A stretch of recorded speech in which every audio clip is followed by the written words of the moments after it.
Rain hammered Brooklyn like the city itself was under siege. Kaylin Mercer stood soaking wet in the hallway of her own apartment, staring through the cracked open bedroom door at her boyfriend Ethan, tangled up with another woman. A woman wearing diamonds that cost more than Kaylin earned in a year. Ethan didn't even look sorry. He laughed. He mocked her cheap clothes and her pathetic little life.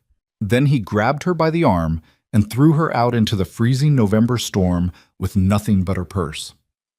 What Ethan didn't know, what nobody in that miserable Brooklyn walk-up could possibly know, was that Kaylin Mercer wasn't her real name, and the satellite phone hidden in her worn handbag connected directly to the most feared crime lord in New York City, her husband. If you want to see how far a betrayed queen will go for revenge, stay with me until the end. Hit that like button and drop a comment with your city so I can see how far this story travels. Rain came down hard enough to sting, the kind of cold November rain that soaked through every layer you wore and made your bones ache. Kaylin Mercer stood beneath the broken awning outside Giuseppe's Corner Market with her arms wrapped tight around herself, shivering so hard her teeth chattered. Water dripped from her hair down the back of her neck. Her gallery uniform, black slacks and a white button-down that the owner insisted looked professional, clung to her skin like wet paper. She was 26 years old and exhausted in a way that went deeper than just needing sleep. The subway ride from Manhattan had taken an hour and 15 minutes because of track work. Her feet throbbed inside cheap flats that were falling apart at the seams. Her phone battery was dead. She'd skipped lunch again because the sandwich shop near the gallery charged $12 for turkey on stale bread, and she couldn't afford that anymore. Not when rent was 3 weeks late, and Ethan kept saying his promotion was coming any day now. Ethan, her boyfriend of 14 months. The man who promised her stability. The man who worked in finance and wore expensive suits and told her she didn't need to worry so much about money because he had everything under control. She pulled her keys from her purse and pushed through the rain toward the apartment building at the end of Bedford Avenue. It was a converted warehouse with peeling paint and a front door that never locked properly. The landlord kept promising to fix it. Kaylin stopped believing him 6 months ago. The stairwell smelled like mildew and old cooking grease. She climbed 3 flights, her wet shoes squeaking against cracked linoleum. By the time she reached the door to apartment 3C, her hands were shaking so badly she almost dropped her keys. She unlocked the door, stepped inside, and froze. The lights were dimmed. Soft jazz played from the speaker Ethan kept on the bookshelf. A champagne bottle sat open on the kitchen counter. Dom Perignon, the label said. Kaylin recognized it from the gallery where she worked. One of the wealthy clients had bought a case once. It cost $400 per bottle. Ethan didn't drink champagne. He said it was overpriced garbage for people with more money than sense. Kaylin's heartbeat kicked up. She moved slowly into the apartment, her wet shoes leaving dark prints on the hardwood floor. The bedroom door was cracked open just enough for golden light to spill through.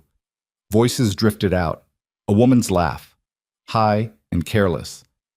The kind of laugh that came easy when you'd never worried about rent or groceries or whether your shoes would last another month. Ethan's voice followed. Lower. Amused. Kaylin's hand reached for the bedroom door before her brain caught up. She pushed it open, and the world tilted sideways. Ethan was in bed. Naked. Sheets tangled around his waist. His sandy hair was a mess. His face was flushed and smiling in a way Kaylin hadn't seen in months. The woman beside him was stunning. Blonde. Flawless skin. Emerald green eyes that sparkled even in the low light. She wore nothing but a silk robe that had slipped off one shoulder. Diamonds glittered at her throat and wrists. Real diamonds. Not the cheap costume jewelry Kaylin sometimes wore to gallery events. Celeste Beaumont. Kaylin recognized her immediately. Everyone in New York knew the Beaumont family, real estate royalty, billionaires, the kind of people who owned entire city blocks and summered in the Hamptons. Celeste looked at Kaylin the way someone might look at a stray dog that wandered into a 5-star restaurant. Ethan didn't even blink. He sat up slowly, running a hand through his hair, and smiled. Not apologetic, not embarrassed, smug. "You're home early," he said. Kaylin's mouth opened, but no sound came out. Her brain couldn't process what she was seeing. The champagne, the diamonds, the woman in her bed, Ethan's expression, like this was funny. Her voice cracked. What is this? Celeste laughed softly and reached for the champagne flute on the nightstand. Oh God, Ethan, you didn't tell me she was coming back tonight. I thought she worked late on Thursdays, Ethan said casually, like they were discussing the weather. Kaylin took a step back. Her hands were shaking again. Harder this time. Are you serious right now? Ethan sighed and swung his legs out of bed. He grabbed his pants from the floor and pulled them on without any sense of urgency. Look, Kaylin, this isn't personal. Not personal? Her voice spiked. You're in bed with someone else and it's not personal? It's just the way things are. He fastened his belt and turned to face her fully. His eyes were cold now, flat. You and me? That was never going to last. Something sharp and hot twisted in Kaylin's chest. We've been together over a year. Yeah, and I've been bored for most of it. The words hit like a slap. Celeste laughed again, softer this time, like she was trying to be polite, but couldn't quite manage it. Kaylin's vision blurred at the edges. You told me you loved me. I told you what you needed to hear. Ethan crossed his arms. Come on, Kaylin. Be honest with yourself. Did you really think this was going somewhere? Look at you. She flinched. You work at a gallery that pays you poverty wages. You wear the same 3 outfits every week. You can't even afford to fix your phone screen. He gestured toward Celeste without looking away from Kaylin. This is my future. Someone who actually has something to offer. Celeste smiled and sipped her champagne. Kaylin felt herself shrinking, felt the weight of every cruel word pressing down on her shoulders. For a moment, just a moment, she was exactly what Ethan saw. Small, powerless, forgettable. Then the heat in her chest turned into something else. Rage. Cold and sharp and steady. Get out, Ethan said. Kaylin blinked. What? You heard me. He walked toward her, still shirtless, still smiling that terrible smile. Pack your stuff and get out, tonight. This is my apartment too. Your name's not on the lease. He stopped inches away from her, close enough that she could smell the champagne on his breath. And even if it was, you're 3 weeks behind on rent, so technically, you don't live here anymore. Kaylin's hands curled into fists. You can't just... I can do whatever I want. He reached past her and grabbed her purse from where she'd dropped it by the door. He shoved it into her chest hard enough to make her stumble backward. Now get the hell out before I call the cops and tell them you're trespassing. Celeste was laughing again, that high, careless sound that made Kaylin's skin crawl. Ethan grabbed Kaylin's arm, not gently, and dragged her toward the apartment door. Wait. No. He yanked the door open. Rain howled in from the hallway. You're done, Kaylin. Go back to whatever sad little life you crawled out of and stop wasting my time. He shoved her, hard. Kaylin stumbled out into the hallway, her shoulder slamming into the wall. Pain shot down her arm. Before she could catch her breath, Ethan slammed the door shut. The lock clicked, and then there was nothing but silence and the rain and the sound of her own breathing. Kaylin stood there for a long time, long enough that water pooled around her feet, long enough that her whole body went numb from the cold. Then she looked down at the purse still clutched in her hands. Her fingers moved on autopilot. She unzipped the inner lining, reached into the hidden compartment she'd sewn in herself almost 2 years ago, and pulled out a black satellite phone. It was small, expensive, military-grade encryption, the kind of phone that didn't exist on any civilian network. She hadn't touched it in 18 months. She turned it on. The screen glowed green in the darkness. No apps, no contacts, just a single button labeled with a number she knew by heart. Kaylin pressed it. The line connected immediately. 2 rings, then a voice, deep, calm, laced with an accent that still made her chest tighten even after all this time. Kaylin, she closed her eyes. Lucien. Silence stretched between them. Not awkward, just heavy with everything unsaid. Where are you? His voice was quieter now, controlled in the way it only got when he was angry. Brooklyn, she whispered. Bedford Avenue. Are you hurt? No. Are you lying? Her throat tightened. She looked down at the bruise already forming on her arm where Ethan had grabbed her. Not badly. Another silence. Then Lucien said very softly, I'm coming. The line went dead. Kaylin slid down the wall until she was sitting on the cold floor with her knees pulled up to her chest. She stared at the phone in her hands and tried to remember how to breathe, because Kaylin Mercer didn't exist. Not really. That name, that life, had been a lie from the beginning, a cover, a way to disappear into the ordinary world and pretend she was someone else for a little while. Her real name was Kaylin Moretti, and Lucien Moretti was her husband. Wait. 9 minutes later, the street exploded with headlights. Kaylin heard them before she saw them. Engines, tires on wet pavement, the low rumble of vehicles moving in formation like a military convoy. She stood slowly and walked to the window at the end of the hallway. 3 black SUVs rolled down Bedford Avenue in perfect synchronization. Behind them came a midnight black Maybach with tinted windows and chrome trim that gleamed even in the rain. They stopped directly in front of the building. Doors opened. Men stepped out. 6 of them. Maybe 8. All wearing dark suits and earpieces. They moved with the kind of precision that came from years of training. 2 of them immediately blocked off both ends of the street. Another 2 positioned themselves at the building's entrance. Pedestrians scattered. A woman across the street grabbed her child and ran. Someone shouted something in Spanish and slammed their apartment window shut. The back door of the Maybach opened. Lucien Moretti stepped out into the rain.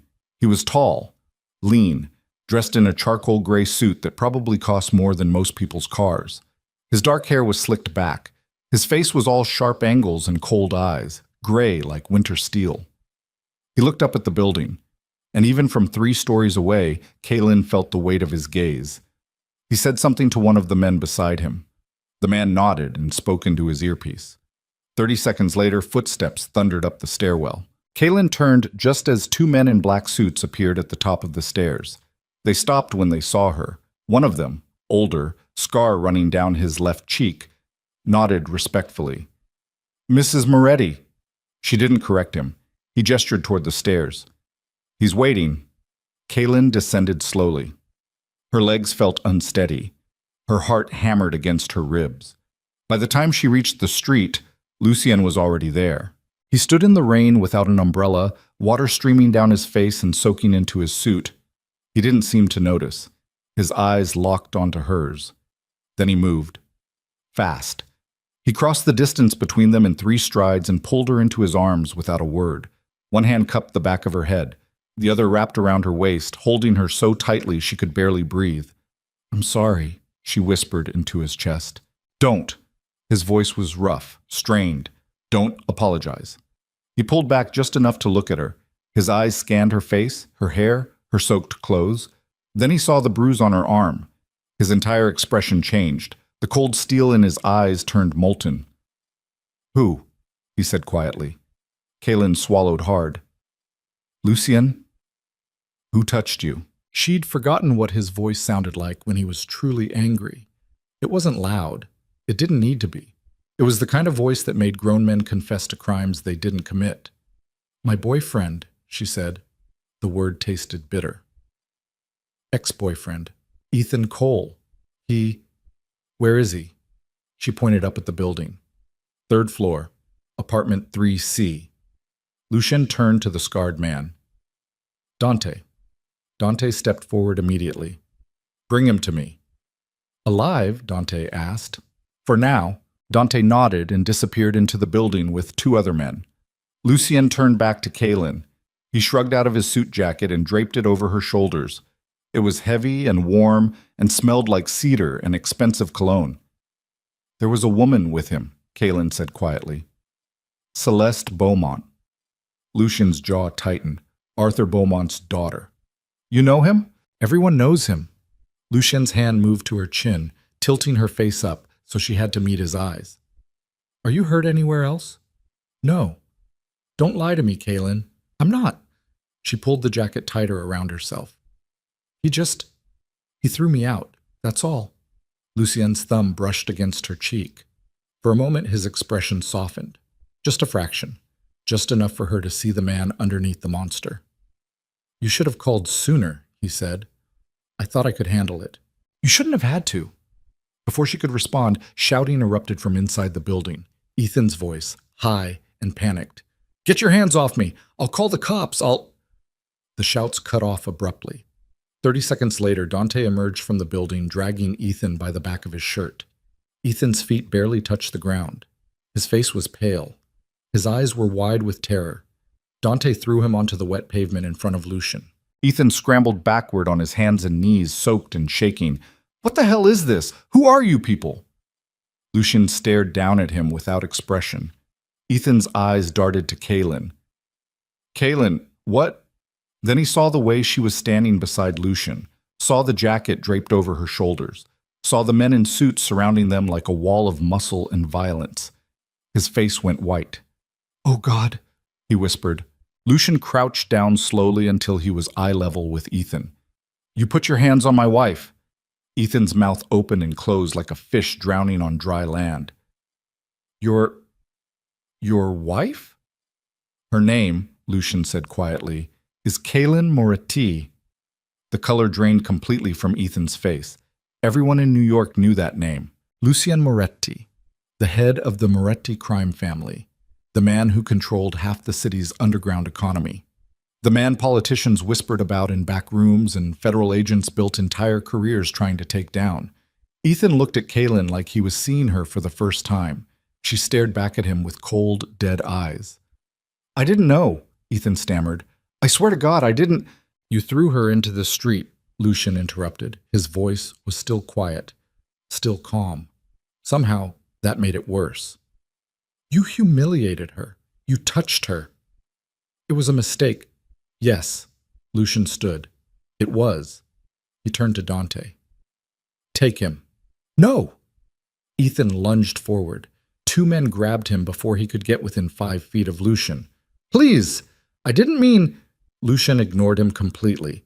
He put a hand on Kaylin's lower back and guided her toward the Maybach. Ethan's screams followed them all the way to the car. Please, Kaylin, tell him it was a misunderstanding. Kaylin. She didn't look back. Lucien opened the car door himself and waited until she was seated before closing it gently. Then he walked around to the other side and slid in beside her. The door shut. The world went silent.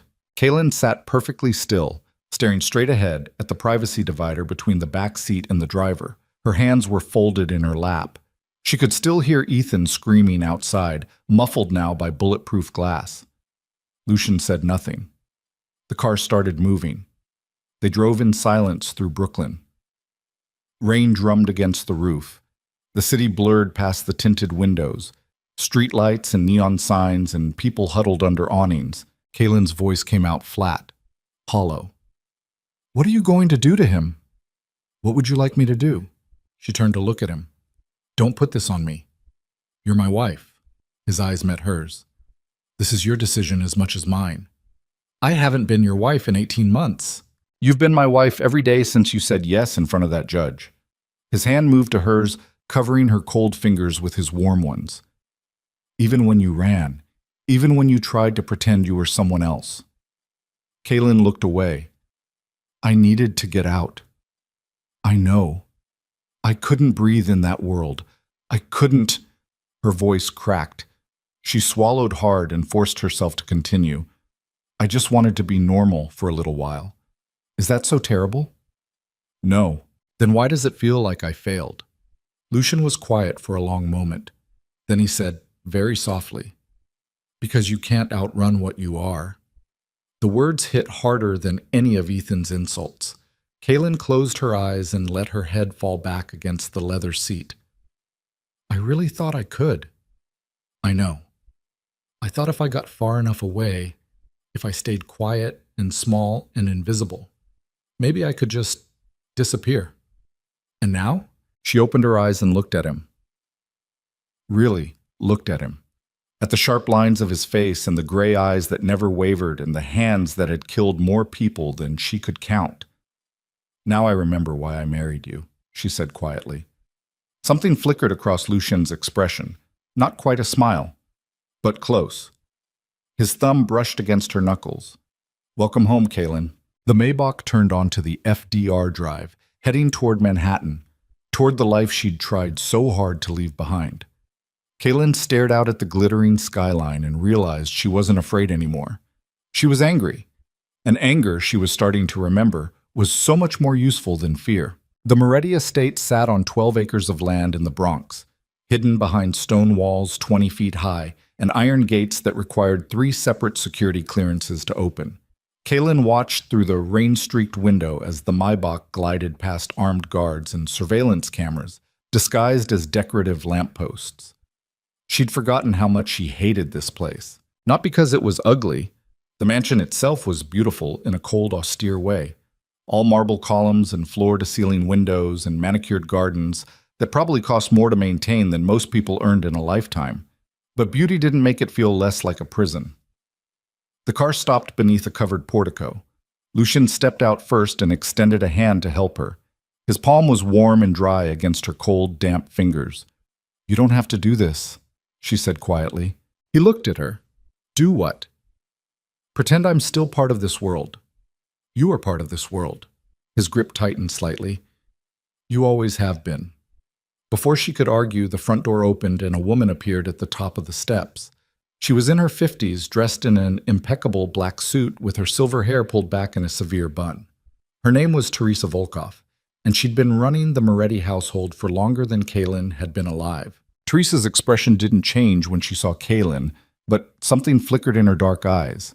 Disapproval, maybe, or vindication.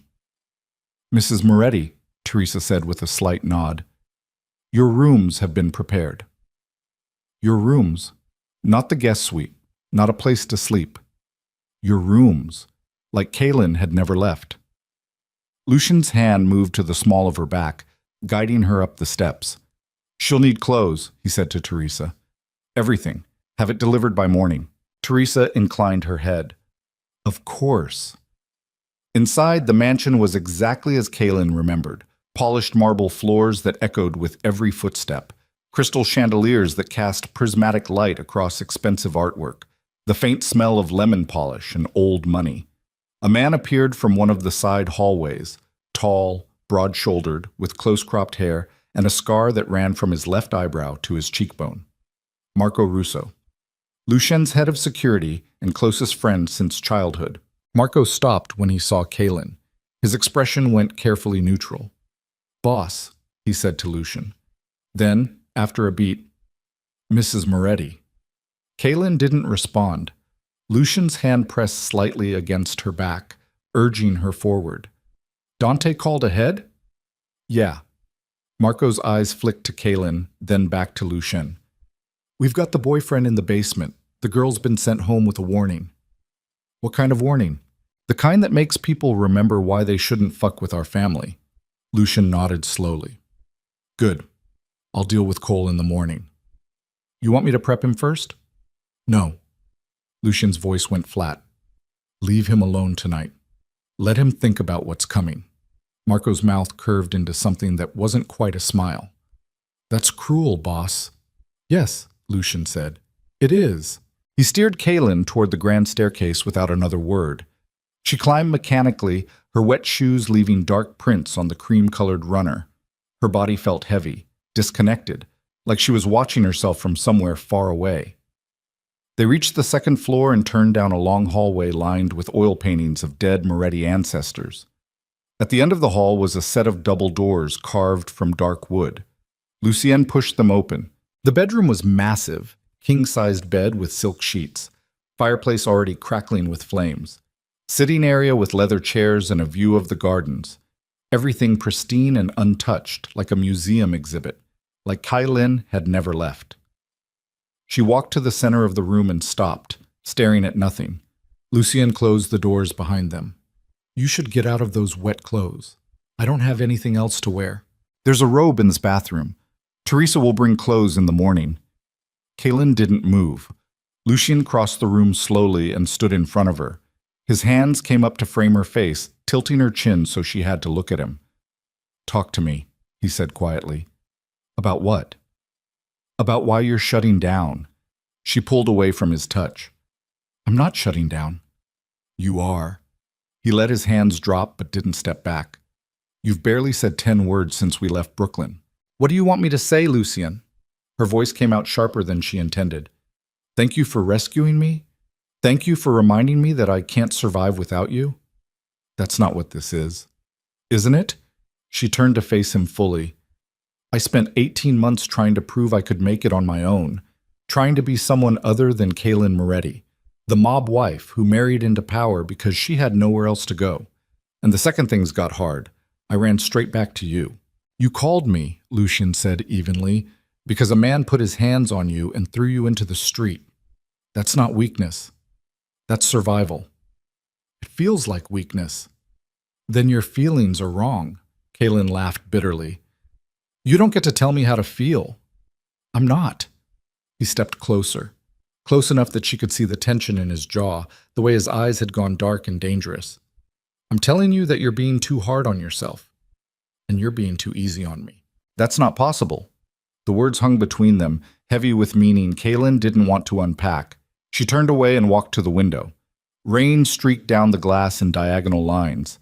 Beyond the gardens, she could see the stone wall and the city lights glowing in the distance. Why didn't you come looking for me? She asked quietly. Silence. Then Lucien's voice, low and rough. You asked me not to. Kaylin closed her eyes. I didn't think you'd actually listen. You told me you needed space. You told me if I loved you, I'd let you go. His footsteps moved closer. So I did. For 18 months. For 18 months, he agreed, and every single day felt like dying. Her breath caught. Lucien stopped directly behind her. She could feel the heat of him through her wet clothes, could smell cedar and rain and something darker underneath. I wanted to find you, he said quietly. I wanted to drag you back here and lock every door until you remembered who you belonged to. But that's not love. That's possession, and you deserved better than that. Kaylin's throat tightened. So you just waited? I had you followed. His voice was matter-of-fact. Every day, every hour. I knew where you lived, where you worked, who you spent time with. I knew about Ethan Cole 3 days after you met him. She spun around. You what? Did you really think I'd let you disappear completely? His expression was unreadable. You're my wife, Kaylin. I don't stop protecting you just because you're angry at me. That's... She didn't know if she was furious or relieved. That's insane. That's love. No. She shook her head. Love is trusting someone enough to let them make their own choices. I did let you make your own choices. His hand came up to cup her face again, thumb brushing against her cheekbone. I let you walk away. I let you live your little fantasy in Brooklyn. I let you pretend you were someone else. But I never stopped watching, and the second you called, I came. Kaylin wanted to pull away, wanted to scream at him for being controlling and obsessive and everything she'd tried to escape. But she didn't, because deep down, underneath the anger and the shame and the exhaustion, there was a tiny, treacherous part of her that felt safe for the first time in 18 months. I hate you sometimes, she whispered. I know. You don't get to make decisions for me. I'm not. His other hand settled on her waist. But I'm not going to apologize for keeping you alive either. Before she could respond, someone knocked on the door. Lucian's expression shifted immediately, from the man who touched her face gently to the crime lord who ruled half of New York. Come in. The door opened. Marco stepped inside, his face carefully blank. Boss, we've got a problem. What kind of problem? Arthur Beaumont is on the phone. He wants to talk. Lucian's jaw tightened. About what? His daughter. Marco's eyes flicked to Kaylin. Apparently she came home hysterical. Told him some very interesting things about who she'd been sleeping with. Kaylin's stomach dropped. Lucian was silent for a long moment. Then he said very quietly, Put him through to my office. I'll be down in 5 minutes. Marco nodded and left, closing the door behind him. Kaylin stared at Lucian. He knows. He knows his daughter was involved with Ethan Cole. He doesn't know the rest yet. He will. Probably. Lucian straightened his cuffs, his expression going cold and calculated. Which means we need to control the narrative before he does. What does that mean? He looked at her. It means you stay here. Lock the door. Don't answer if anyone knocks unless it's me or Marco. Lucien, this isn't negotiable, Kaylin. His voice was hard now. Absolute. Arthur Beaumont is dangerous. Not in the way I am. He's legitimate, which makes him worse. He's got connections to judges, prosecutors, federal agents. If he decides you're a threat to his daughter's reputation, he'll bury you. I didn't do anything. You called me. Lucien's hand moved to her chin, forcing her to meet his eyes. You brought the full weight of the Moretti family down on his little princess and her nobody boyfriend. That's more than enough. Kaylin's pulse kicked up. What are you going to do? What I always do. He released her and walked toward the door. Protect what's mine. He left without looking back. Kaylin stood alone in the massive bedroom, staring at the closed door, and tried to remember how to breathe.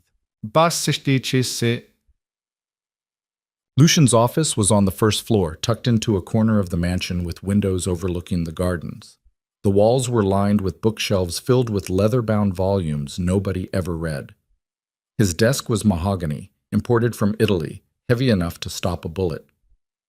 Marco was already waiting when Lucien walked in. He'd pulled up the security feeds on the monitors mounted to the wall, camera angles covering every inch of the estate's perimeter. He's pissed, Marco said without preamble. I don't care. Lucien poured himself 2 fingers of whiskey from the decanter on his desk and downed it in one swallow. Put him through. Marco tapped a button on the desk phone. The line clicked. Moretti? Arthur Beaumont's voice was clipped and cold.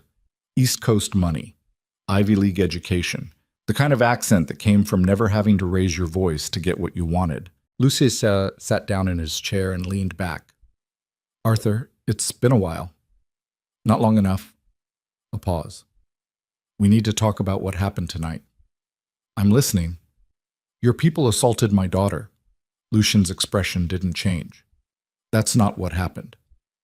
She came home in tears, Moretti. Said your men surrounded her apartment, threatened her, and told her to stay away from Ethan Cole.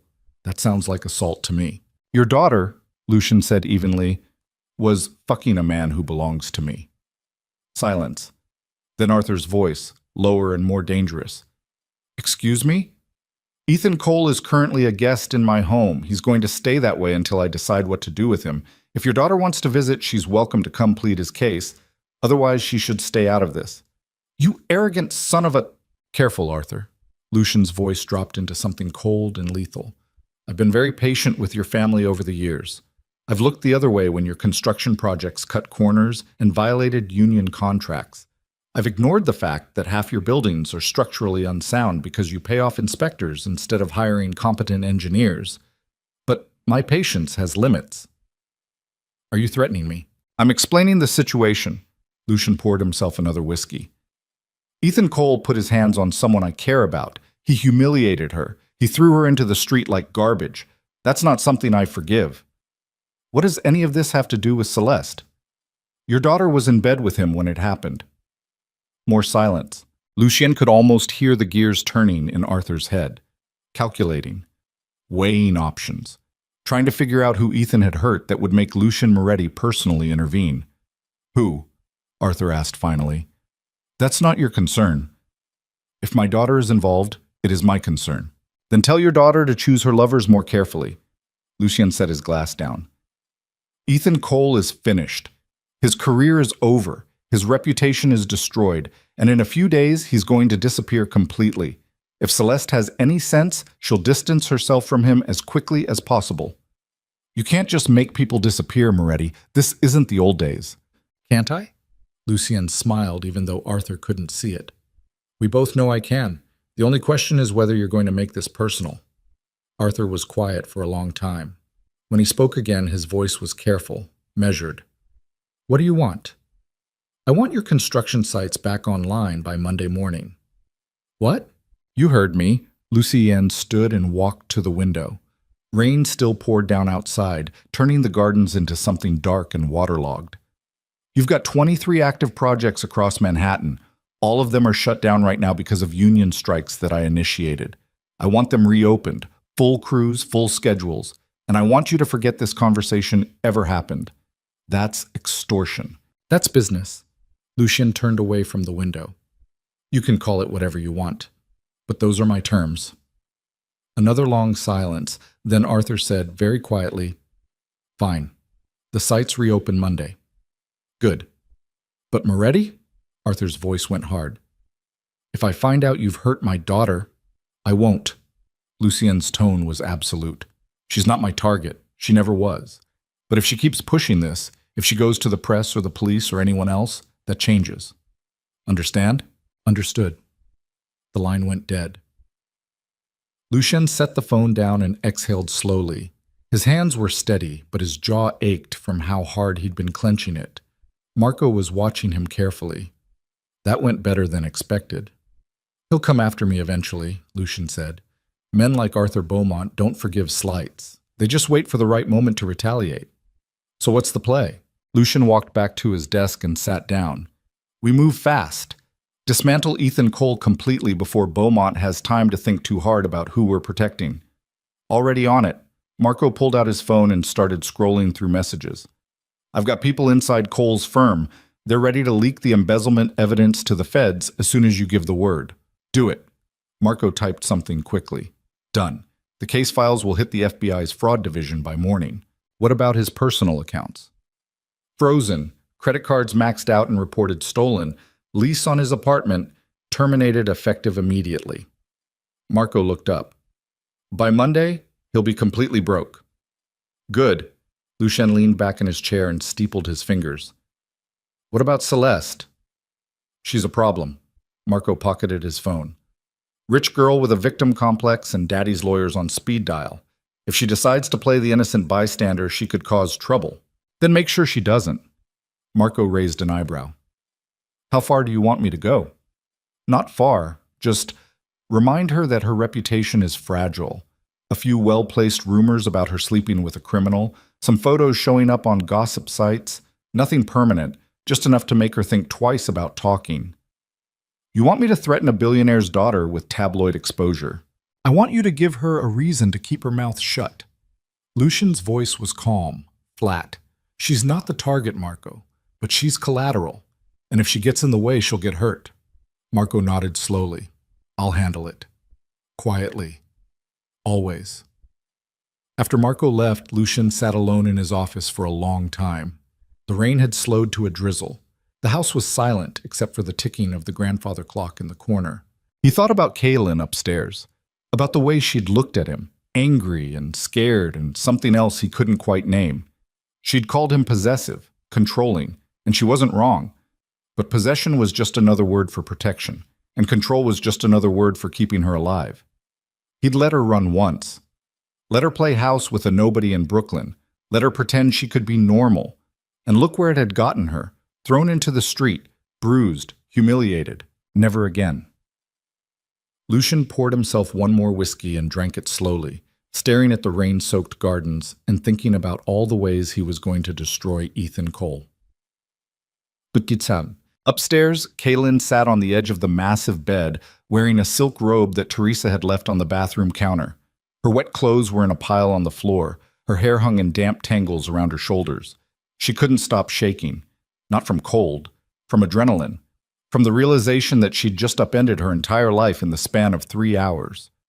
This morning, she'd been Kaylin Mercer, gallery assistant, struggling artist, nobody important. Tonight, she was Kaylin Moretti again, mob wife, queen of a criminal empire, someone people feared. She didn't know which version she hated more. A soft knock on the door made her jump. It's me, Lucien's voice called from the hallway. Kaylin stood and crossed to the door. She unlocked it and stepped back. Lucien entered, still wearing his suit but with his tie loosened and the top button of his shirt undone. He looked tired, the kind of tired that went bone deep. Beaumont agreed to back off, he said without preamble. The construction sites reopen Monday. Celeste won't be a problem. Kaylin nodded numbly. Okay. I've got people moving on Ethan Cole's financials. By Monday morning, he'll have nothing. Okay? Lucien studied her face. You're not okay. I don't know what I am. He crossed the room and sat down on the edge of the bed, leaving space between them. You can still leave if you want. I won't stop you. Kaylin stared at him. Are you serious? Yes. After everything you just did? After calling in favors and threatening billionaires and destroying a man's entire life? Her voice rose. Now you're telling me I can leave? I'm telling you that you always have a choice. His eyes met hers, steady and unflinching. I'll protect you either way, but I won't keep you here against your will. That's insane. That's the truth. Kaylin wanted to scream, wanted to throw something, wanted to shake him until he stopped being so goddamn reasonable about everything. Instead, she sat down beside him on the bed. What happens to Ethan? She asked quietly. What do you want to happen to him? Stop asking me that. It's your decision, Kaylin. He hurt you. You get to decide how he pays for it. She was quiet for a long time. Then she said very softly, I want him to understand what he did. He will. I want him to lose everything. I want him to know what it feels like to be small and powerless and scared. He will, Lucien repeated. And then I want him gone. She looked at Lucien. Not dead, just gone. Somewhere he can never hurt anyone else. Lucien nodded slowly. I can make that happen. How?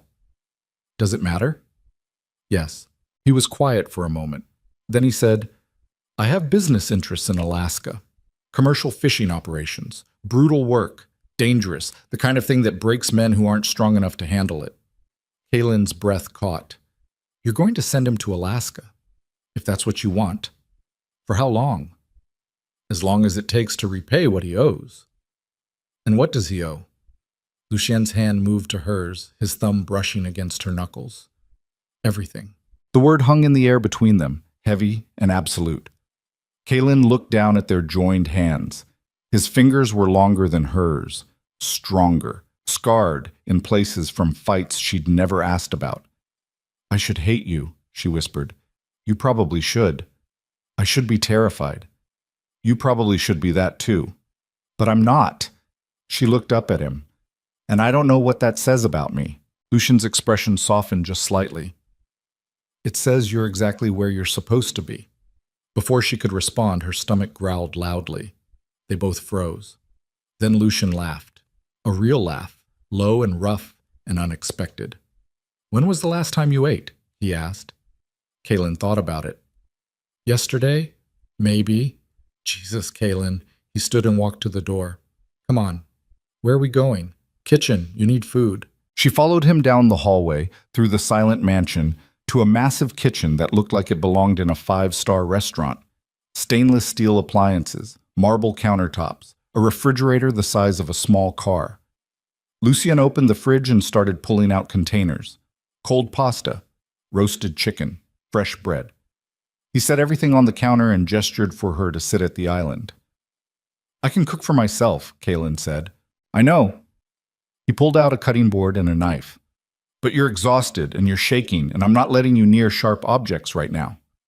She wanted to argue, but she was exhausted, and she was shaking. So she sat down and watched him work. It was strange seeing Lucien Moretti in a kitchen, the man who ordered executions over breakfast, the man who controlled half of New York's criminal economy, the man who just threatened a billionaire without raising his voice. He moved efficiently, slicing bread and heating pasta and plating everything like he'd done this 1,000 times before. You're staring, he said without looking up. You're cooking. People need to eat. Most mob bosses have staff for that. I sent the staff home. He set a plate in front of her. Didn't want an audience. Kaylin looked down at the food. Her stomach twisted with hunger and nausea in equal measure. She picked up a fork and took a small bite of pasta. It was good. Really good. Where did you learn to cook? She asked. My mother. Lucien poured her a glass of water.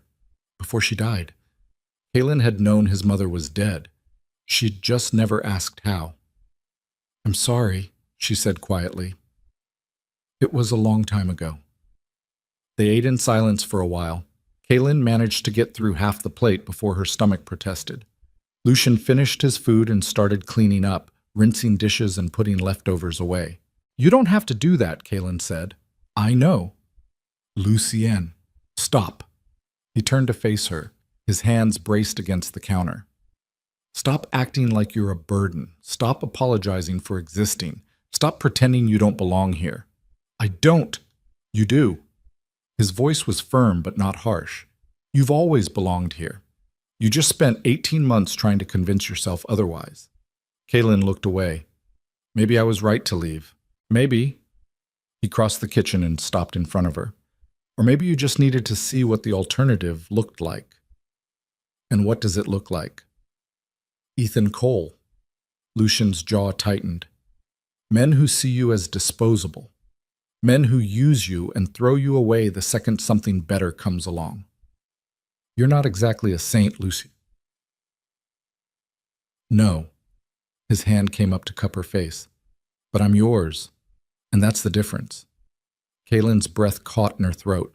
Before she could respond, footsteps echoed in the hallway. Marco appeared in the kitchen doorway, his expression carefully neutral. Boss, we've got movement. Lucienne's entire demeanor changed. Where? Ethan Cole's apartment. Looks like Celeste Beaumont went back. Lucienne's hand dropped from Kaylin's face. When? 20 minutes ago. Our guys have been watching. She's inside now. Doing what? Don't know yet. You want me to pull her out?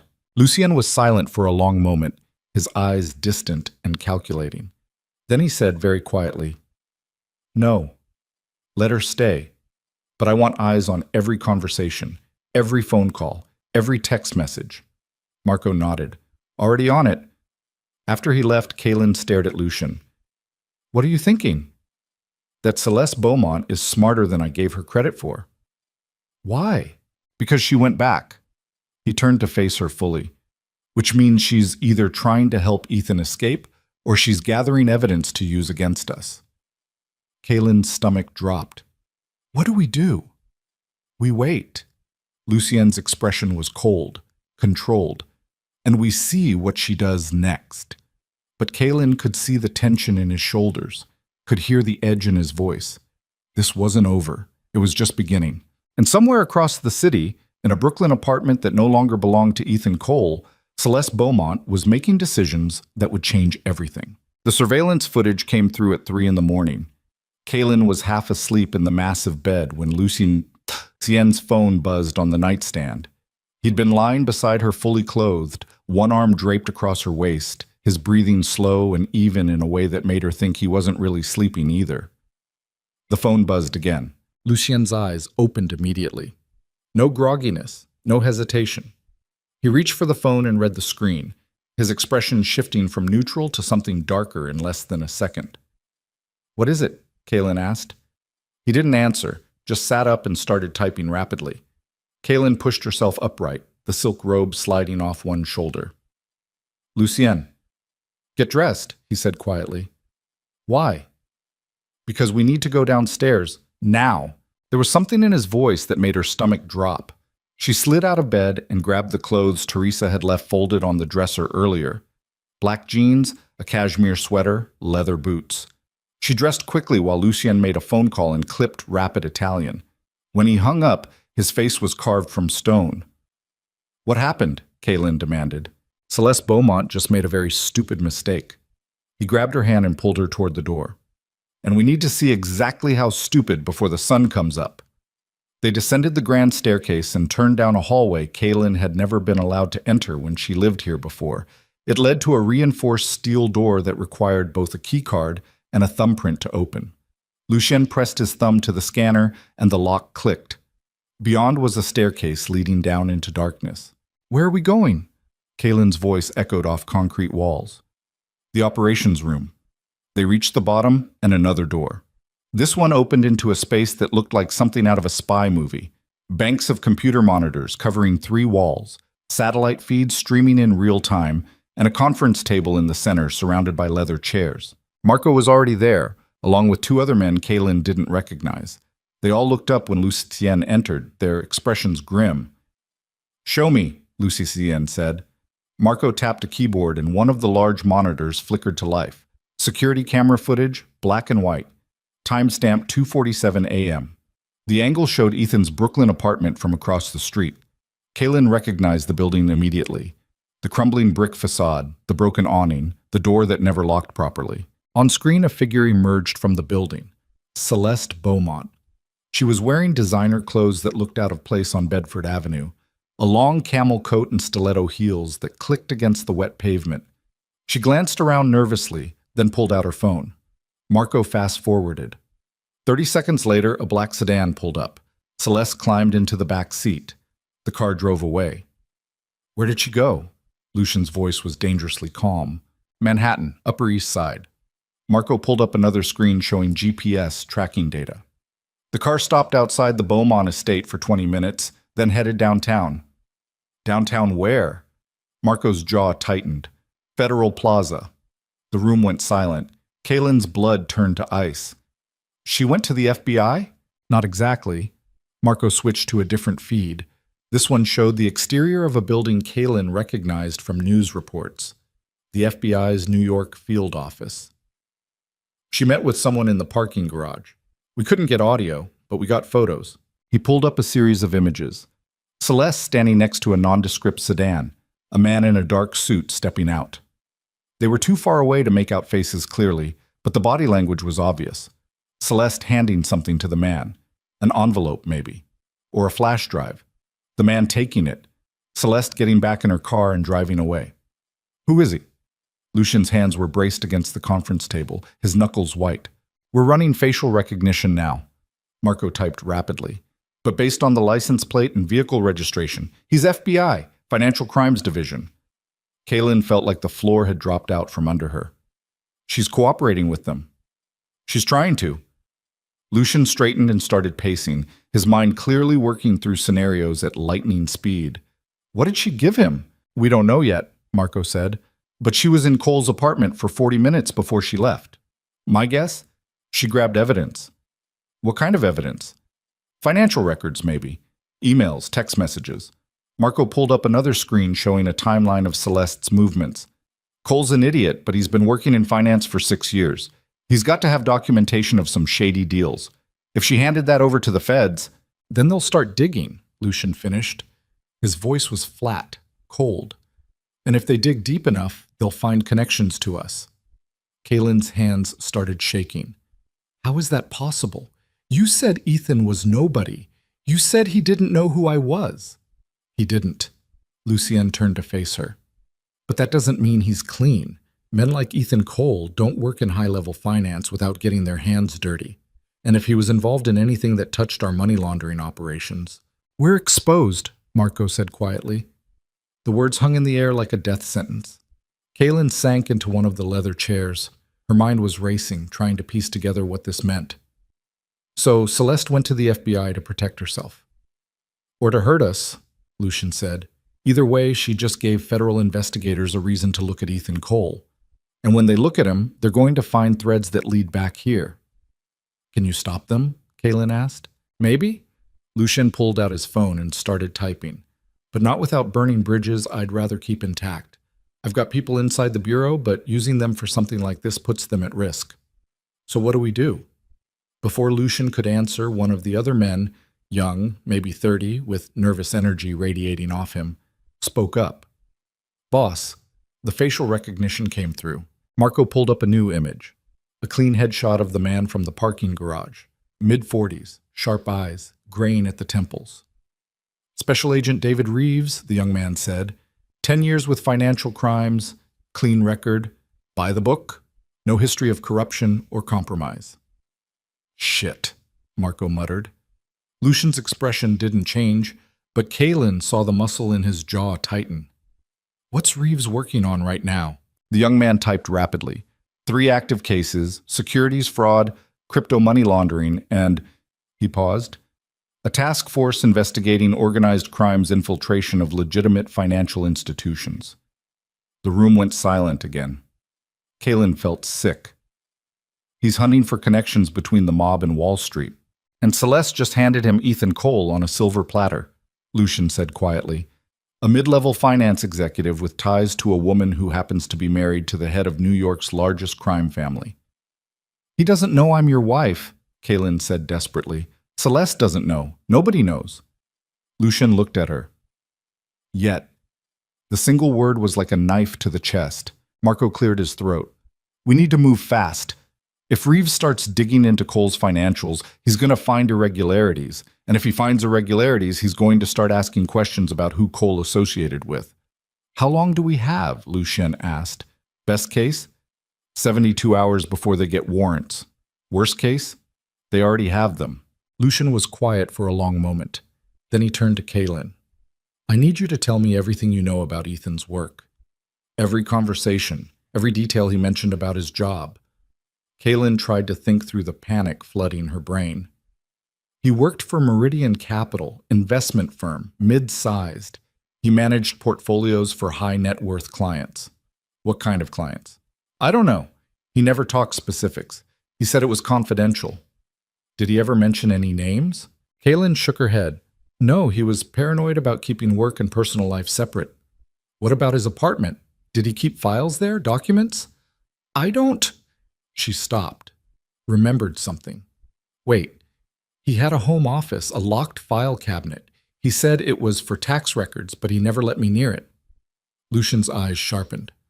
Did Celeste have access to that cabinet? I don't know, maybe. If she knew where he kept the key. Lucian turned to Marco. Send a team to Cole's apartment. I want that cabinet emptied and every document inside it brought here, and I want it done in the next hour. Already gone, boss, Marco said. I sent people as soon as we saw Celeste leave the building. They reported back 10 minutes ago. And? Marco's expression was grim. The cabinet was already empty. Lucian's hands curled into fists. She took everything. Looks like it. How much damage are we talking about?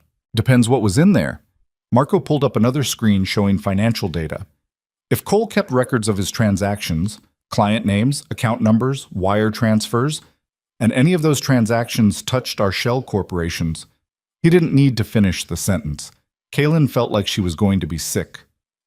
This is my fault. No, Lucian said sharply.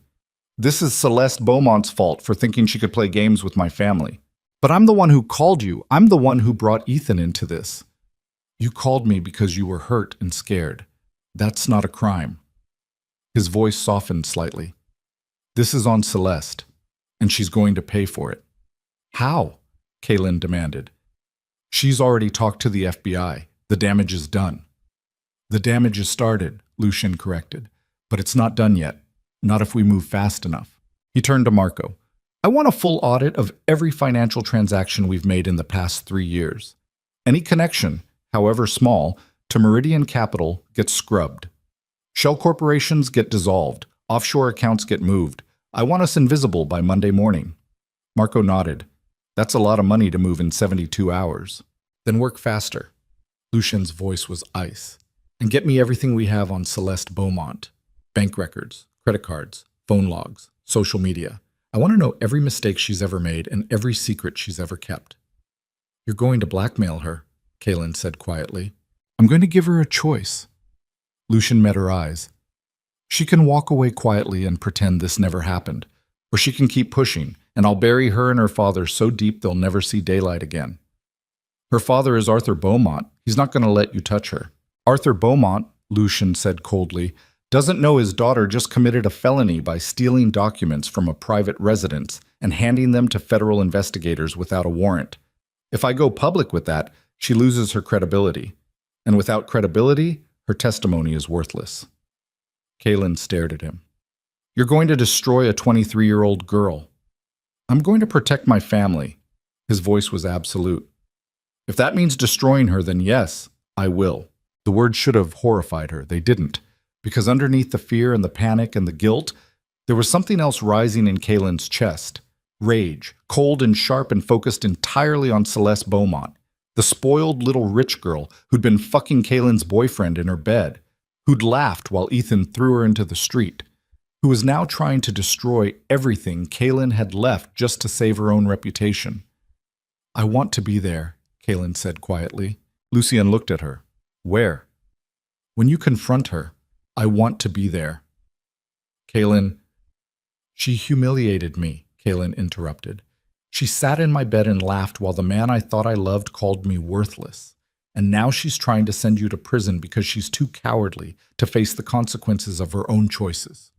Her voice was shaking but steady. So yes, I want to be there when you make her pay. Lucian studied her face for a long moment. Then he nodded slowly. All right. Marco shifted uncomfortably. Boss, is that a good idea? Probably not. Lucian's hand moved to Kaylin's shoulder, squeezing gently. But it's what she wants, so that's what's going to happen. Before anyone could argue, the young man at the computer spoke up again. Boss? We've got another problem. What now? Celeste Beaumont just posted on Instagram. Everyone turned to look at the screen. The young man pulled up Celeste's social media profile. Her latest post was time-stamped 15 minutes ago. It was a photo of her standing in front of a mirror, makeup flawless, hair perfect. The caption read, "Sometimes doing the right thing means standing up to people who think they're above the law. Proud to be using my voice for justice. Hashtag be brave. Hashtag speak truth." The post already had 3,000 likes. Kaylin felt her hands curl into fists. She's bragging about it. She's building a narrative, Lucian said quietly, making herself look like a hero before we can paint her as a criminal. It's smart, Marco admitted. Public sympathy is a hell of a shield. Not smart enough. Lucian pulled out his phone and started typing. Get me everything on her social media for the past year. Every post, every comment, every photo. I want dirt, and I want it now. Already on it, the young man said. Lucien turned to Kaylin. We need to move. If she's going public, that means she's confident. And confidence means she thinks she's got protection. From who? FBI, probably. Or her father. He started toward the door. Either way, we need to get ahead of this before morning. They climbed back up the stairs and emerged into the mansion's main hallway.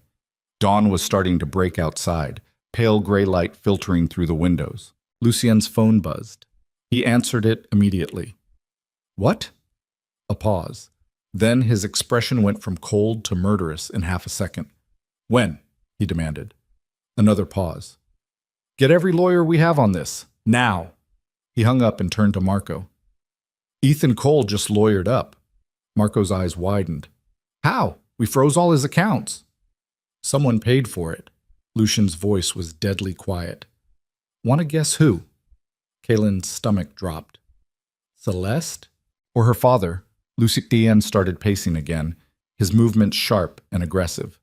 Either way, Cole now has legal representation, which means interrogating him just got a hell of a lot harder.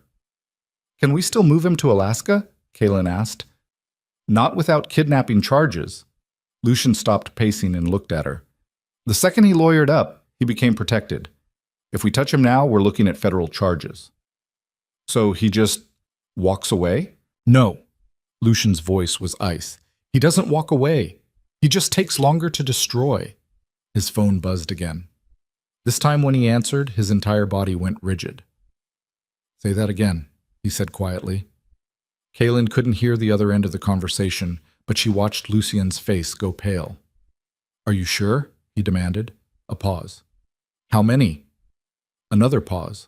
Then Lucian said something in Italian that Kaylin didn't understand but recognized as profanity. He hung up and stood perfectly still for 3 long seconds. What happened? Marco asked. Lucien looked up. His eyes were burning. Federal agents just executed search warrants on 4 of our shell corporations. The hallway went silent. They moved faster than we thought, Marco said quietly.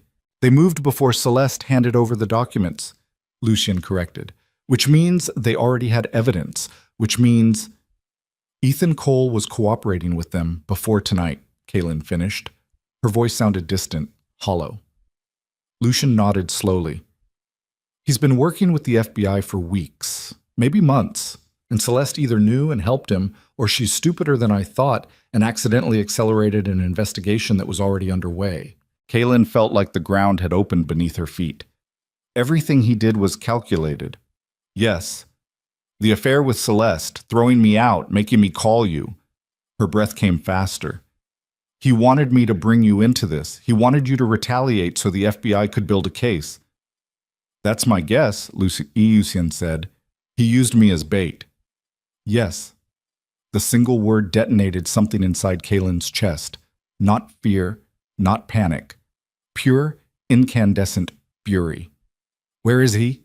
She demanded. Lucian's eyes met hers. In the basement, under guard. Take me to him. Kaylin, now, she said. Her voice was shaking, but absolute. Take me to him right now, or I swear I will find him myself. For a moment, Lucian just looked at her. Then he nodded once. Marco, he said quietly, get the interrogation room ready. The basement was colder than Kaylin remembered. Concrete floors, exposed pipes, fluorescent lights that buzzed and flickered overhead. Ethan was in a windowless room at the end of a long hallway. Two guards stood outside the door, both armed, both watching Kaylin and Lucien approach with carefully neutral expressions. Lucien nodded to them. One of the guards unlocked the door and pulled it open. Inside, Ethan sat in a metal chair bolted to the floor. His wrists were zip-tied to the armrests. His face was bruised. Someone had hit him, recently and hard. His expensive suit was wrinkled and stained.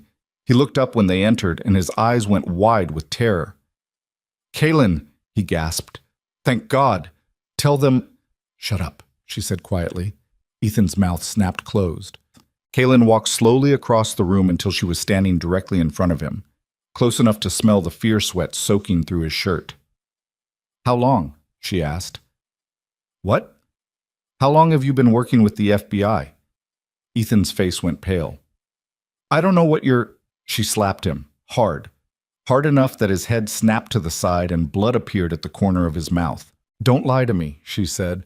Her voice was eerily calm. "You've been cooperating with federal investigators.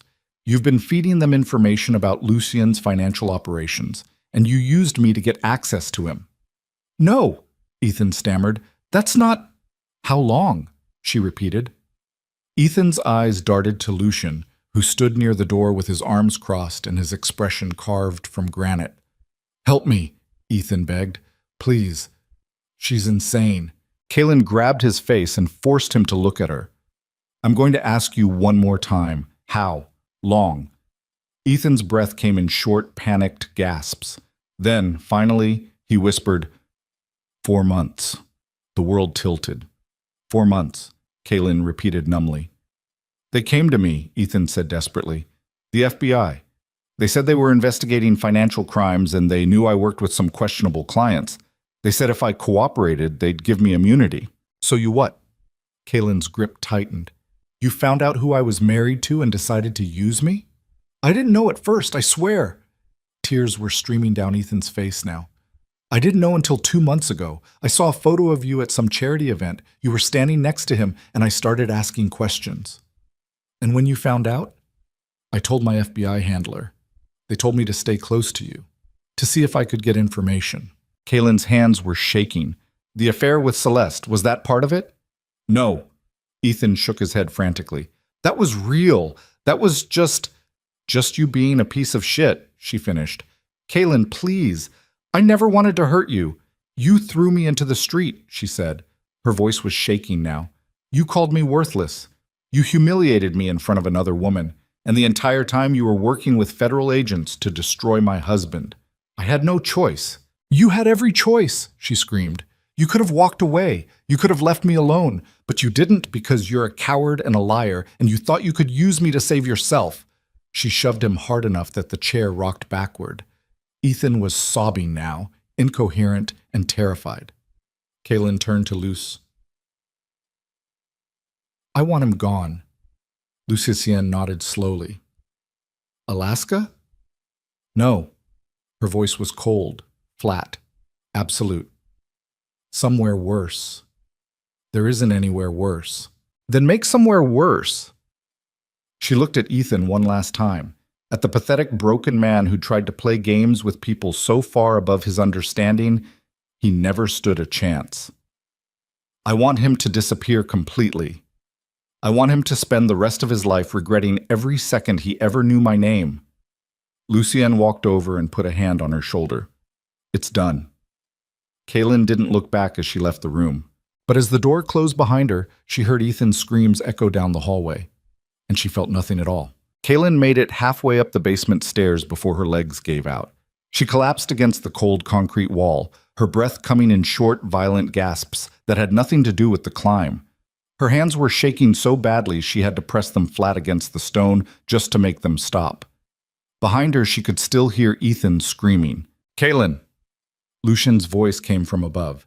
He was standing at the top of the stairs, backlit by the harsh fluorescent lights of the hallway.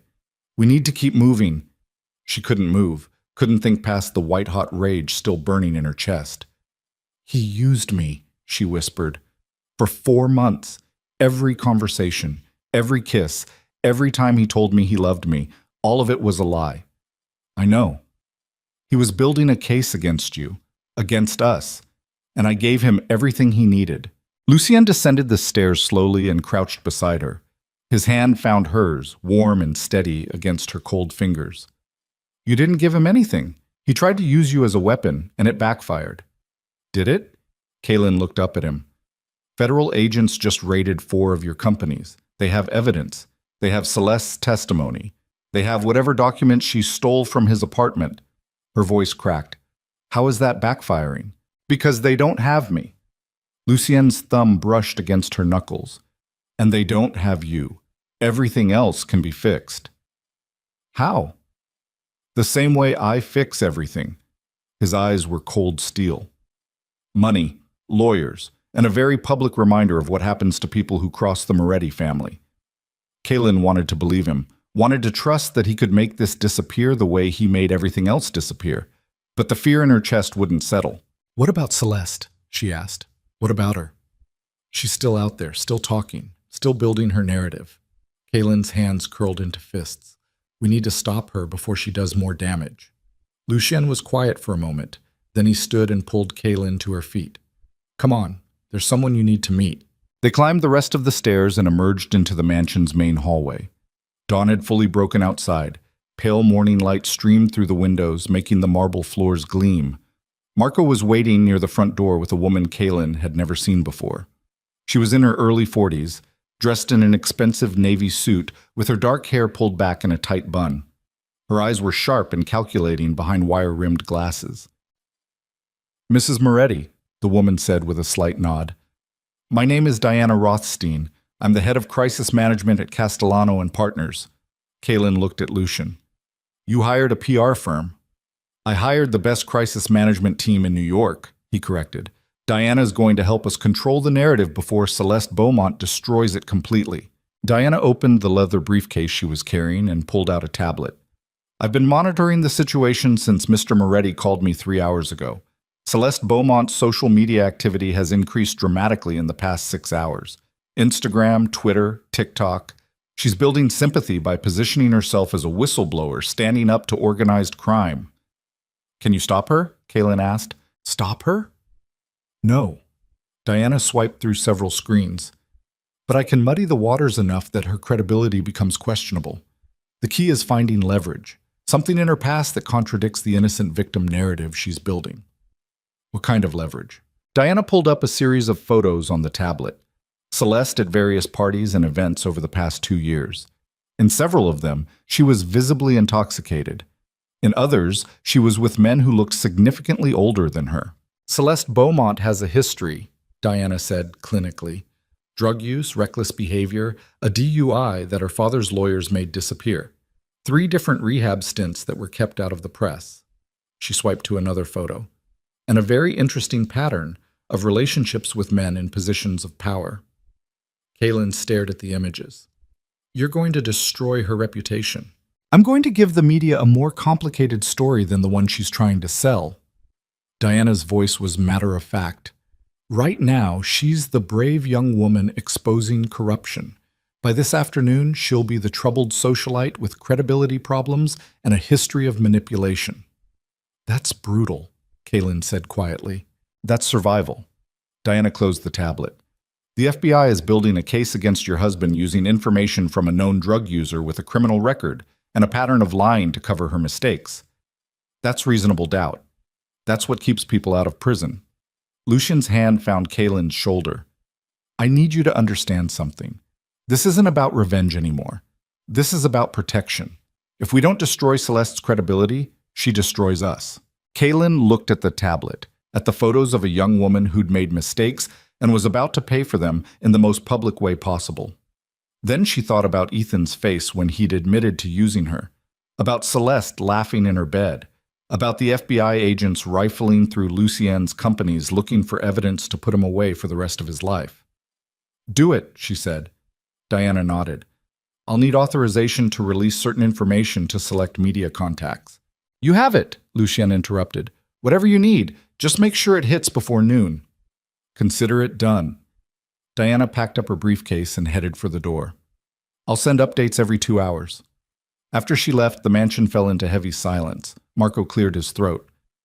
Boss, we've got another problem. Lucian's jaw tightened. Of course we do. Arthur Beaumont called. He wants a meeting. When? Now. He's on his way here. Kaylin's breath caught. He's coming here, to the estate? Apparently. Marco checked his phone. ETA 15 minutes. Lucian's expression went cold. How many cars? Just one. His driver and 2 security guards. That's it? That's it. Lucian and Marco exchanged a look that Kaylin couldn't read. He's either incredibly stupid, Lucian said slowly, or he knows something we don't. My money's on the second one, Marco muttered. Mine too. Lucian turned to Kaylin. Go upstairs. Stay in the bedroom. Lock the door. No? She said immediately. Kaylin? No. She stepped closer to him. I'm not hiding, not from Arthur Beaumont, not from anyone. This isn't about hiding, it's about keeping you safe. I'm safest with you.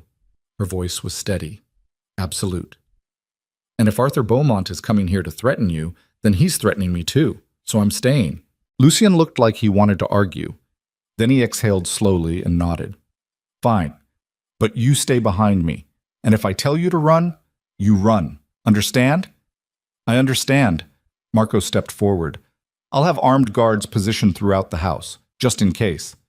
Do it, Lucien checked his watch, and tell everyone to stay out of sight. I don't want Beaumont thinking we're preparing for war. Even if we are? Especially if we are. The next 15 minutes crawled by like hours. Kaylin changed into clothes that felt more like armor. Black pants, a silk blouse, heels that added 3 inches to her height. She pulled her hair back and applied makeup with steady hands, transforming herself from the terrified woman in the basement to something harder, sharper. She looked at herself in the mirror and barely recognized the person staring back. When she came downstairs, Lucien was waiting in the foyer. He'd changed too. Fresh suit, perfectly tailored, dark gray with a black tie. He looked like power incarnate. His eyes tracked over her slowly. You look like a queen. I feel like I'm going into battle. You are. He held out his hand. Stay close to me. She took it. Exactly 14 minutes after Marco's warning, headlights swept across the front windows. A black Mercedes pulled up beneath the portico. The driver stepped out first, then opened the back door. Arthur Beaumont emerged. He was in his late 50s, tall and silver-haired with the kind of commanding presence that came from decades of wealth and power. He wore a charcoal suit that probably cost more than most people's cars. His face was composed, but his eyes were burning with barely controlled fury. Lucien opened the front door himself before Beaumont could knock. Arthur, he said evenly, this is unexpected. Is it? Beaumont's voice was clipped, cold. My daughter is all over social media claiming she exposed criminal activity. Federal agents raided multiple properties connected to your organization. And now I'm getting calls from my lawyers warning me that my family is about to be dragged through a very public scandal. He stepped closer. So no, Moretti. This isn't unexpected. This is necessary. Lucien stepped aside. Come in. Beaumont entered the mansion like he owned it, his eyes sweeping over the marble floors and crystal chandeliers with barely concealed disdain. His gaze landed on Kaylin, and something flickered across his expression. And you are? He asked. Kaylin Moretti, Lucien said before she could answer. My wife. Beaumont's eyes widened slightly. Then his expression hardened. So the rumors are true. What rumors? Kaylin asked. That Lucien Moretti married some nobody from Brooklyn and kept her hidden for 2 years. His voice was acid. I didn't believe it. Thought it was just another story people told to make you seem more dangerous than you actually are. He looked at Lucien. But here she is. The great secret. Careful, Arthur, Lucien said quietly. Or what? Beaumont's voice rose.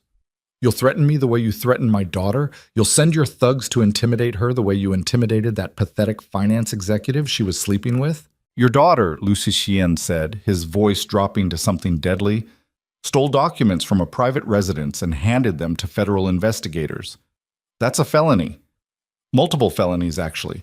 So before you start making accusations, you might want to consider that Celeste is the one who broke the law.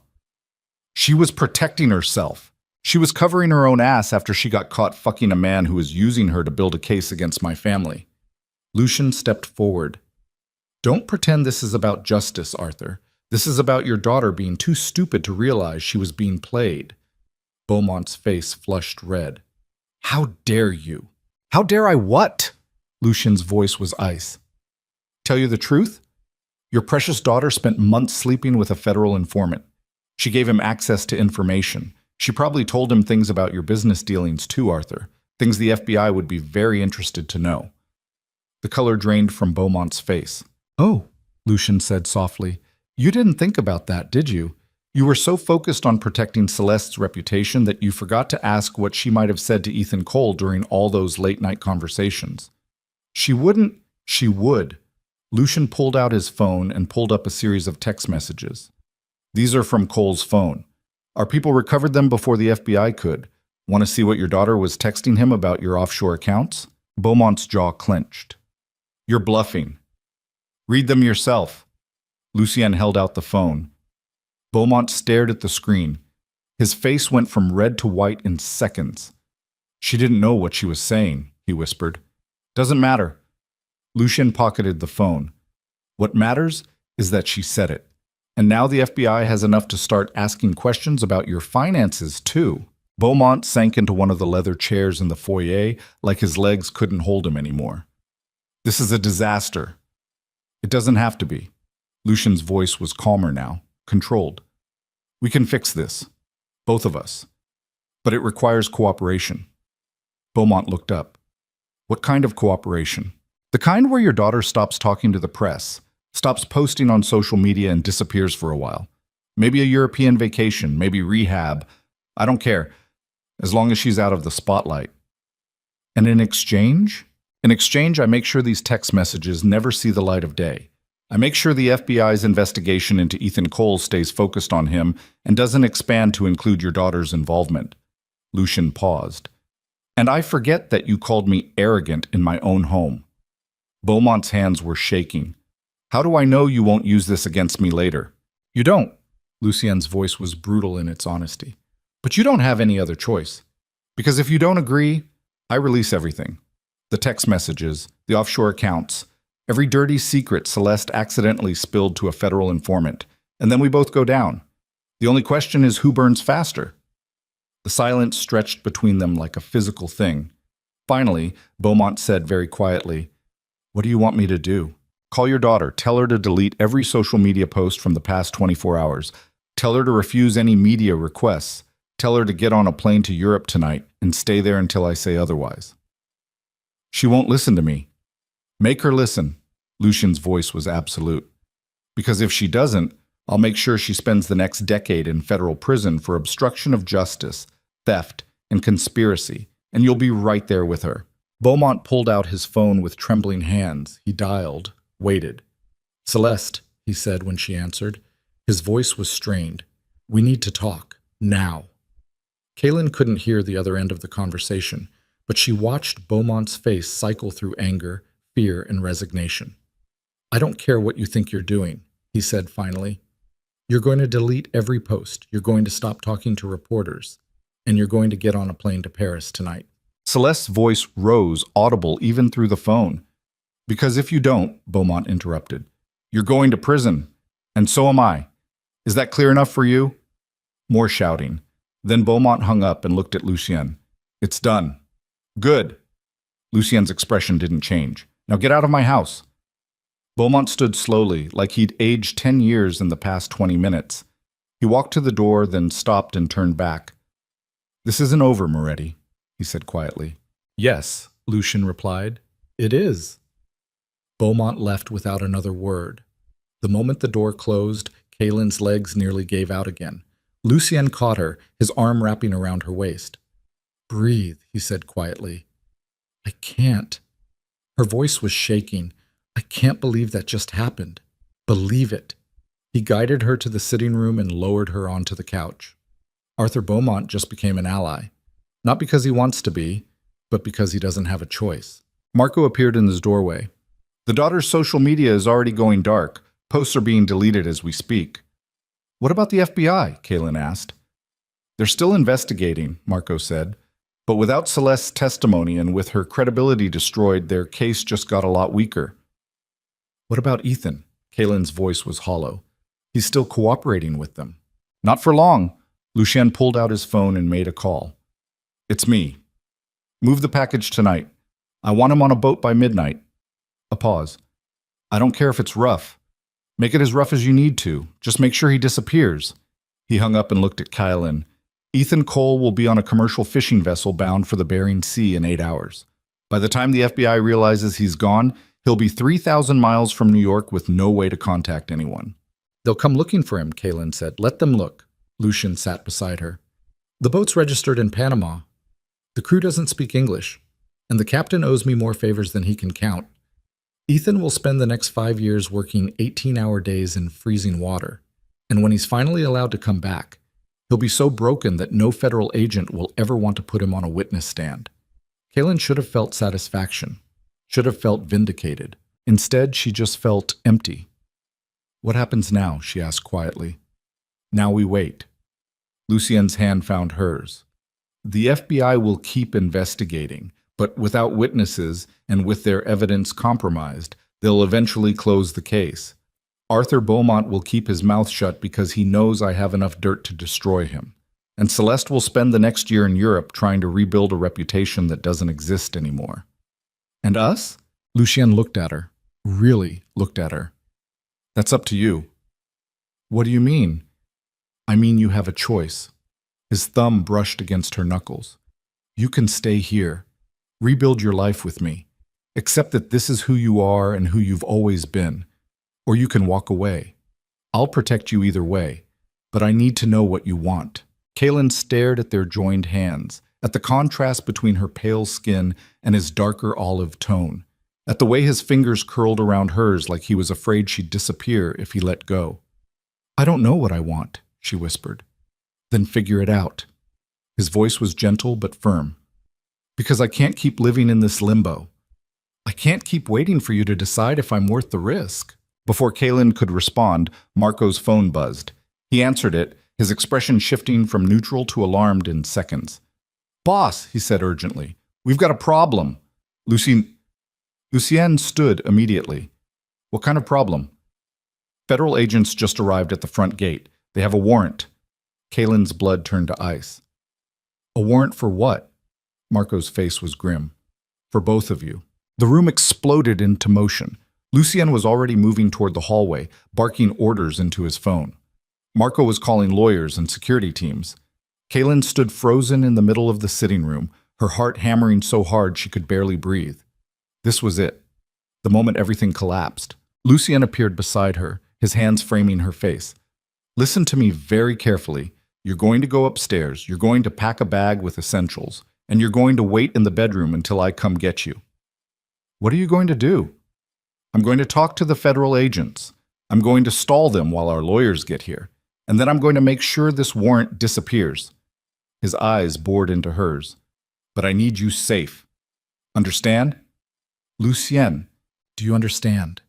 His voice cracked slightly. She nodded. He kissed her. Hard and desperate and terrified. Then he pulled away and was gone, striding toward the front of the mansion like a man walking into battle. Kaylin climbed the stairs on shaking legs. She could hear voices echoing from the foyer, official, authoritative, demanding entry. She made it to the bedroom and locked the door. Her hands were trembling so badly she could barely grip the handle of the suitcase she pulled from the closet. This was real. The FBI was here. They had a warrant, and no amount of money or power or threats was going to stop what was coming next. Kaylin sank onto the edge of the bed and pressed her hands to her face. Downstairs, she heard the front door open. Heard Lucien's voice, calm and measured, asking to see the warrant. Heard the federal agent respond with words she couldn't make out, but understood perfectly. And then she heard something that made her blood run cold. Kaylin Moretti, you're under arrest for conspiracy to obstruct justice and accessory to racketeering. The bedroom door shattered inward. 3 federal agents poured into the room, weapons drawn, shouting commands Kaylin's brain couldn't process.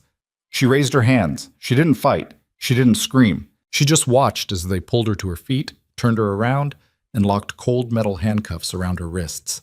And as they dragged her out of the bedroom, down the stairs, past Lucien, who was being restrained by 4 agents while he roared her name, Kaylin finally understood the truth. She'd been playing a game she could never win, and now it was time to pay the price. The federal holding facility in Lower Manhattan smelled like disinfectant and fear. Kaylin sat in a windowless interrogation room with her hands cuffed to a metal table, staring at the two-way mirror on the opposite wall and wondering who was watching. She'd been here for 6 hours, maybe 7. They'd taken her phone, her jewelry, her shoes, strip-searched her, fingerprinted her, photographed her from every angle like she was evidence instead of a person. Nobody had told her what the charges were. Nobody had read her rights. Nobody had offered her water or food or a lawyer. They were trying to break her before the real interrogation even started. It was working. The door opened. A man walked in, mid-40s, graying at the temples, sharp eyes behind wire-rimmed glasses. He wore a rumpled suit and carried a thick manila folder. Special Agent David Reeves. Kaylin recognized him from the surveillance photos Marco had shown her, the FBI agent Celeste had met with in the parking garage, the man leading the investigation into Lucien's empire. He sat down across from her without speaking, just opened the folder and spread out a series of photographs on the table. Kaylin, in Brooklyn, walking to the gallery, sitting alone in a coffee shop, unlocking the door to Ethan's apartment. Her breath caught. "You've been busy," Reeves said.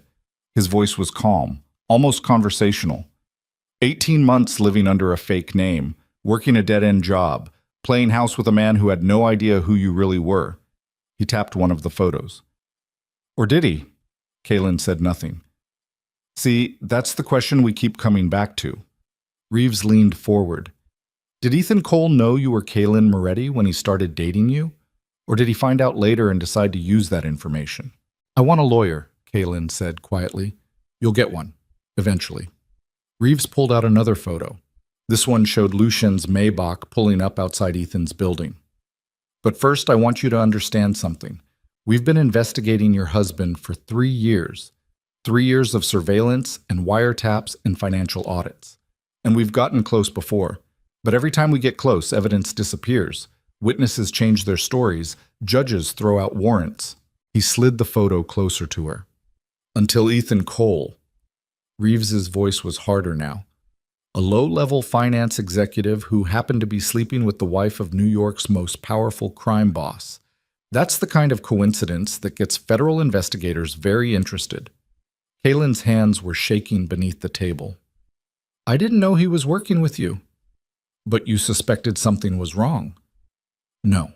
Then why did you call your husband the night Ethan threw you out? Reeves pulled out another photo. The satellite phone. Black and compact and unmistakably military grade. This phone was recovered from your purse. It's encrypted, untraceable. The kind of phone criminals use when they don't want anyone listening.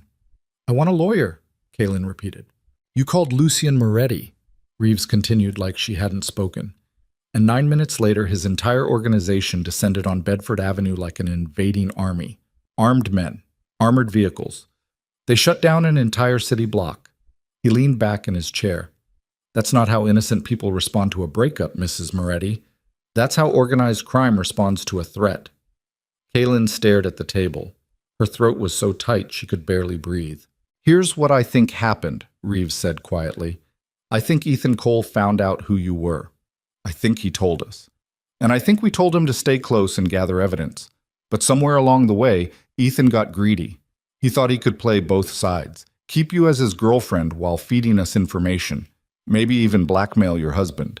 He pulled out one final photo. Ethan being dragged out of his apartment by Dante and 2 other men.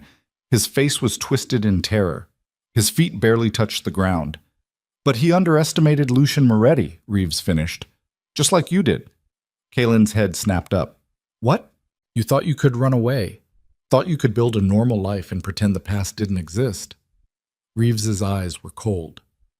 But you can't outrun what you are. And what you are, Mrs. Moretti, is a criminal. You married into a crime family. You benefited from illegal activity. You helped your husband evade justice for 2 years by disappearing and making us think he'd lost control of his organization. That's not true, isn't it? Reeves stood and started pacing. You vanished 18 months ago. No warning, no explanation. Lucien Moretti's behavior changed immediately. He became more cautious, more careful, started routing his operations through layers of shell corporations we couldn't penetrate. And the entire time, you were out there playing bait, drawing our attention away from him. Kellen's vision blurred. I didn't know. You knew exactly what you were doing. Reeves stopped pacing and leaned across the table. You're not some innocent victim who got caught up in a bad situation. You're an active participant, and that makes you just as guilty as your husband. The words hit like a physical blow. Because part of her, the part that had walked away from Ethan's interrogation without looking back, the part that had told Lucien to make him disappear, knew Reeves was right. She wasn't innocent anymore. Maybe she never had been. Where's Ethan Cole? And Reeves asked. Kalen said nothing. We know your husband's people took him. We know he's not in New York anymore. We know... Reeves paused. We know he's probably already dead. No. The word came out before Kalen could stop it. Reeves's eyes sharpened. No?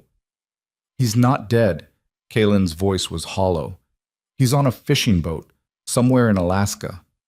How do you know that? Because I asked Lucien not to kill him. She looked up at Reeves. I asked him to make Ethan disappear, to make him suffer, but not to kill him. Reeves was quiet for a long moment. Then he sat down slowly. Why? Because death is easy. Kalen's hands curled into fists beneath the table. And Ethan Cole deserves something harder. The interrogation room fell silent. Reeves stared at her like he was seeing her for the first time. Not as a victim, not as a pawn, as something else entirely. You really are one of them, he said quietly. Yes, Kalen whispered. I am. The door opened. A woman in a federal prosecutor's blazer walked in and handed Reeves a piece of paper. He read it, his expression shifting from triumph to confusion to anger in rapid succession. What? He demanded. Judge threw out the warrant, the woman said. Insufficient evidence. The arrest is invalid. Reeves stood so fast his chair fell backward. That's impossible. Apparently, the documents Celeste Beaumont provided were obtained illegally, without a warrant, without permission. The entire chain of evidence is compromised. The woman looked at Kalen. You're free to go, Mrs. Moretti. Kalen couldn't breathe, couldn't move, couldn't process what she was hearing. This is bullshit, Reeves snarled. Moretti got to the judge. He paid someone off. Doesn't matter. The woman's voice was flat. The arrest is invalid. We have to release her. She just admitted to being an accessory to kidnapping. Without a lawyer present. Without being read her rights. It's inadmissible. The woman gestured to the door. Let her go before this gets worse. Reeves looked like he wanted to put his fist through the wall, but he pulled out a key and unlocked Kalen's handcuffs with movement so violent she flinched. This isn't over, he said quietly. We'll find another way to get you. Both of you. Kalen rubbed her wrists where the metal had cut into her skin. You can try. She walked out of the interrogation room on shaking legs. A federal agent escorted her through a maze of hallways to the front entrance where her belongings were returned. Phone, jewelry, shoes. The moment she stepped outside, she saw him. Lucien was leaning against the Maybach parked at the curb, still wearing the same suit from this morning. His face was carved from stone, but his eyes burned when he saw her. Kalen crossed the sidewalk. Her legs felt unsteady. Her hands were still shaking. Lucien pushed off the car and caught her before she could fall, his arms wrapped around her so tightly she couldn't breathe. I'm sorry, he said into her hair. His voice was rough, broken. I'm so sorry. Kalen pressed her face against his chest and finally let herself cry. They stood there for a long time. Long enough that people started staring. Long enough that Marco had to circle the block twice because they couldn't move. Finally, Lucien pulled back just enough to look at her face. His thumb brushed away her tears. Let's go home, he said quietly. She nodded. They drove in silence back to the Bronx. Kalen watched the city blur past the tinted windows and tried to remember what normal felt like. Tried to remember the version of herself who'd believed she could escape this life. That woman was gone. burned away by handcuffs and interrogation rooms and federal agents who saw her exactly as she was. A criminal, a queen, a monster. When they reached the estate, Teresa was waiting at the door with a glass of water and a concerned expression that softened when she saw Kaylin. "Your room is ready, Mrs. Moretti," she said gently. Kaylin took the water with trembling hands. "Thank you." Upstairs, the bedroom had been cleaned and reset. No broken door, no signs of the violence that had torn through here just hours ago. It looked exactly the way it had when Kaylin first arrived, pristine and untouched and waiting. She sank onto the edge of the bed and stared at nothing.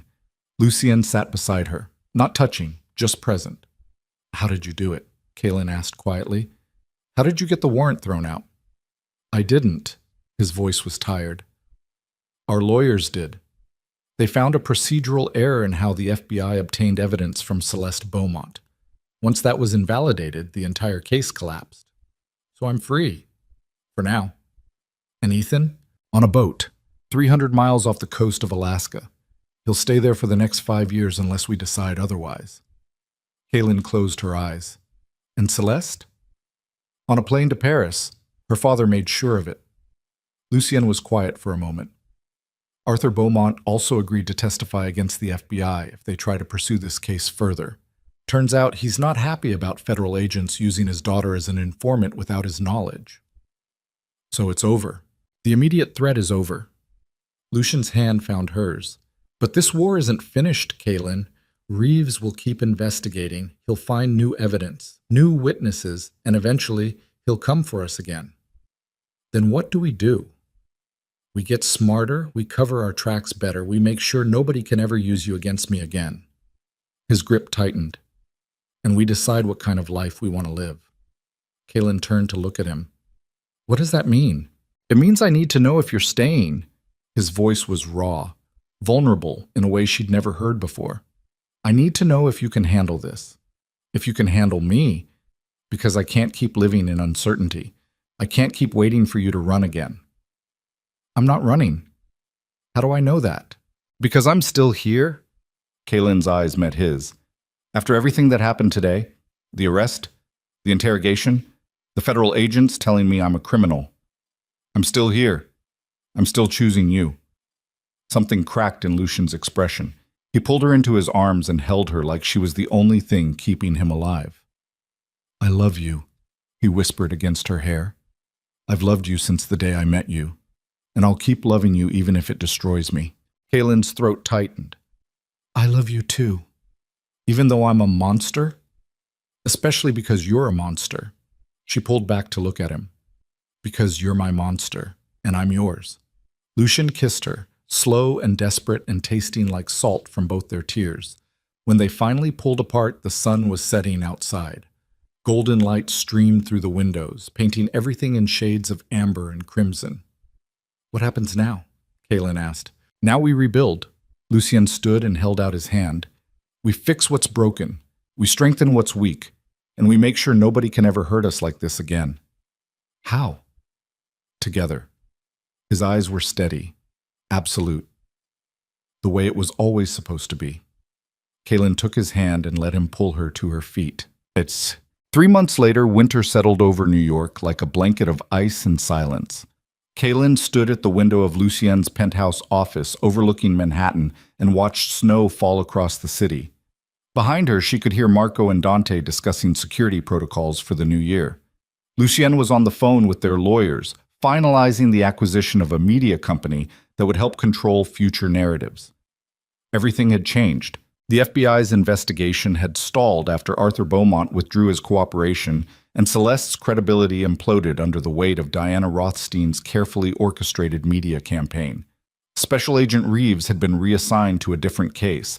The warrants had been invalidated. The evidence had been thrown out. On paper, Lucien and Kaylin were clean, but everyone knew the truth. The Moretti Empire had survived, again, and Kaylin was no longer the invisible wife hiding in Brooklyn. She stood beside Lucien at charity galas and business meetings.